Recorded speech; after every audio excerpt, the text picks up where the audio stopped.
এর মধ্যে কিছু লোক দেখেন কালকে বিভিন্ন জায়গায় আগুন লাগাইছে, মেট্রো রেলে আগুন লাগাই দিছে, এই বিটিভিতে আগুন লাগাই দিছে। এটা আপনাদেরকে বলা, বিভিন্ন এলাকায় কোটা নিয়ে আন্দোলন হইতেছে। আমাদের এলাকায় অনেকে কোটার বিষয়ে আন্দোলন করতেছেন বা করার চেষ্টা করতেছেন। এমপি হিসাবে আমার বক্তব্য হইল, আপনাদের যে কোনো যৌক্তিক আন্দোলনে আমাদের কোনো সমস্যা নাই, আমরা আপনাদের সাথে একমত। কিন্তু ধরেন আন্দোলন করতে গিয়ে যদি খারাপ লোক আন্দোলনের মধ্যে ঢুকিয়া যদি হয় চল আমরা থানা ভাঙ্গি, আমরা অফিস ভাঙ্গি, আইও আমরা অমুকের বাড়িতে আগুন লাগাই যাই, এটা কি ঠিক হইব? না। আমরা অবশ্যই যে কোনো শান্তিপূর্ণ আন্দোলনে আপনাদের সাথে আছে। আমি নেতা হিসেবে আমার বেশিরভাগ মানুষ যা চাইবে আমি তাদের পক্ষে থাকবো। কিন্তু যারা সাধারণ ছাত্রছাত্রী এদের ফাঁকে গিয়া যদি খারাপ লোক ঢুকে যদি আপনার একটা দোকানে আগুন লাগাইতে, বদনামটা কি সাধারণ ছাত্রছাত্রীর হবে না? আমি সবাইকে ধৈর্য ধরা, আগামী রবিবারে সুপ্রিম কোর্টে একটা সিদ্ধান্ত হবে। সিদ্ধান্ত হয়ে গেলে এই কোটার জন্য যারা যা চাচ্ছেন, যে আন্দোলন করতেছেন, এটা যদি পাইলেন সুপ্রিম কোর্টে, তাহলে কি আর আমাদের দরকার আছে আর কিছু করার? আচ্ছা, আপনার কি মনে হয় যে 9-10 এর ছেলে বা মেট্রিক পড়ে ইন্টারমিডিয়েটের ছেলে এর কইলে ভাববো না একটা আগুন লাগাইতে?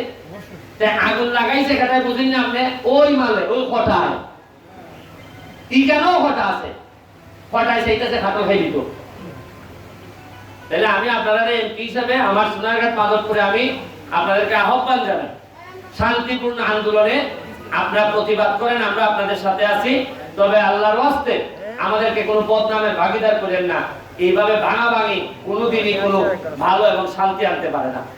আমি এখানে আমাদের মাননীয় উপজেলা চেয়ারম্যান, আমার অত্যন্ত পছন্দের একজন মানুষ, মানে আমার কপাল যে এইরকম একটা উপজেলা চেয়ারম্যানের সাথে আমি কাজ করে যেতে পারতেছি। এখানে আমাদের দুইজন ভাইস চেয়ারম্যান আছেন, কানিম ভাই এবং খাইরুন, এবং আমাদের কৃষি কর্মকর্তা, বন কর্মকর্তা, এবং বিশেষ করে আমাদের ইউনো মহোদয়, আমাদের অত্যন্ত ভালো মনের মানুষ, দিনে রাতে পরিশ্রম করে যাচ্ছেন। ওনাদেরকে আমার ব্যক্তিগত পক্ষ থেকে শুভেচ্ছা অভিনন্দন জানাচ্ছি। একটা জিনিস খালি আমি কইয়া শেষ করব। বলো বলো,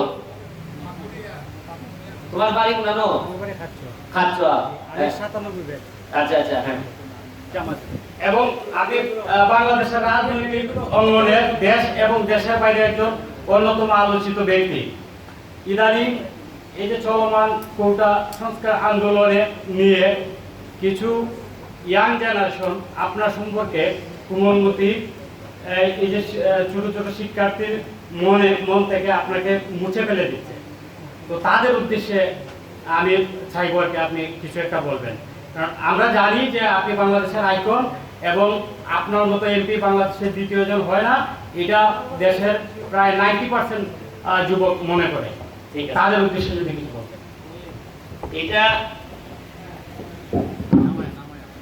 কোমলমতি যারা আছে সুপ্রিম কোর্টে আছে, সুপ্রিম কোর্ট রায় দিব রবিবারে। এখন রায়ের মধ্যে এই আন্দোলনকারীরা যা চাইতেছে তা যদি পায়, তাইলে কি আর কোনো ষড়যন্ত্র আছে? আমি আমার স্পষ্ট বক্তব্য যে জায়গালে আপনার সাথে মার আমার কোর্ট রায় গরুর পেরে যে জায়গা আপনি না আমার। এখন কোন মুরব্বী যদি হয় যে বাইরে রবিবারে তোমরা সমাধান হওয়ার আগ পর্যন্ত তোমরা লাঠালাঠি করো না, এটা কি কোনো ভুল কথা হইব? কোন মুরব্বী যদি কয় রবিবারে তো সিদ্ধান্ত ভাই ভাই হই, রবিবার পর্যন্ত বাস চাও, বাস চাই এর ভিতরে ভাই মাথা বাটাবাটি করলে জায়গা তুই মামলা হইব 326 হইব নি? রবিবারের সিদ্ধান্ত হইব ঠিক হইতো না, আপনি পাইছুন আমি পাইছি না। কিন্তু এর আগে যে মারামারি করলা, এর আগের মামলা কোন হইব? মারামারি হইব না নি? এবারে পানি পাইলা জায়গা পাইলা ঠিক হই, কিন্তু শুক্র শনিবারে যে খাইতে লাগলায়, এটা আমি কইছি। অনেকে চাইতেছে যে একটা অশান্তি তৈরি হইতো দেশ, একটা শান্তি ভঙ্গ করতো, কারণ গুলামানি করতো, কইরা এটারে খামো লাগাইতো। এখন আমি এমপি হিসাবে আমার এলাকা বা কোনো জায়গার মধ্যে শান্তি নষ্ট, এটাকে আমি ফারি এলাও করতাম? ধরেন আমার বদনাম হইব, এই না তুমি তা মাথো গেলে, ধরেন আপনি আর অমুকে এই 2 লাই নাচ বলারে 2 লাই কিলাকিলি লাগছে, আমি এমপি এলাকা আমি বুঝতেছি আমি যদি এরা দুইলার মধ্যে খানো যাই একটা কিলা আমার উপরে করতে পারে, আর এটা আমার দিকে মারতেছে না, 2 লাখ কিলা কিলি লাগছে।